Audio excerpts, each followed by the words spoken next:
मेरे साथ चांदनी चौक से बीजेपी के सांसद और confederation of all India traders के महासचिव प्रवीण खंडेलवाल हैं। चांदनी चौक इलाके में फिलहाल पुलिस ने जो मेन एंट्री पॉइंट्स हैं उनको बंद किया है, जांच चल रही है। लगातार अलग अलग सिक्योरिटी एजेंसीज के अधिकारी वहां पर आ रहे हैं जहां पर ब्लास्ट हुआ था। उसकी वजह से पूरा चांदनी चौक मार्केट प्रभावित हुआ है। कितना असर हुआ आपको लगता है अभी तक इस पर?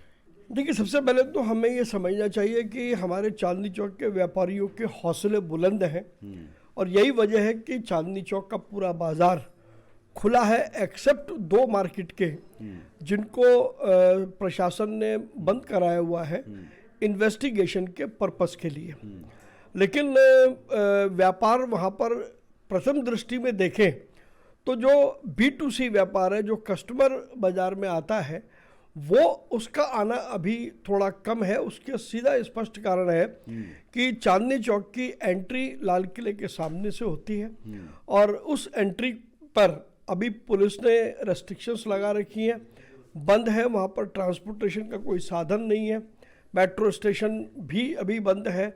तो इस कारण से B2C का कस्टमर नहीं आ रहा, किंतु B2B का जो कस्टमर है वो लगातार चांदनी चौक से उसका व्यापार हो रहा है, क्योंकि B2B वाले को बाजार में आने की आवश्यकता नहीं है। वो कम्युनिकेशन सिस्टम के द्वारा, टेलीफोन है और बाकी उपकरण हैं, उनके माध्यम से वो अपना व्यापार वहाँ पर कर रहा है।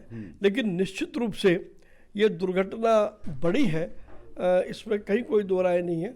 लेकिन हमारे सारे व्यापारी संगठन पूरे तौर पर सरकार के साथ मजबूती से खड़े हैं और कोई भी सरकार को यदि मदद की ज़रूरत होगी तो व्यापारी संगठन पूरी मदद करेंगे। उस इलाके में हर दिन कितना व्यापार होता है चांदनी चौक इलाके में? देखिए, मोटे तौर पर चांदनी चौक इलाके में लगभग 400 साढ़े 400 से लेकर के 500 करोड़ रुपए तक का व्यापार होता है हर दिन, क्योंकि चांदनी चौक देश की सबसे बड़ी होलसेल मंडी है, लगभग 100 से 150 आइटमों की। तो जब हम चांदनी चौक की बात करते हैं तो उसमें चांदनी चौक का मतलब होता है पूरा दिल्ली 6 का इलाका। तो लगभग इतनी टर्नओवर वहाँ पर अमूमन एक अनुमान के अनुसार रहती है।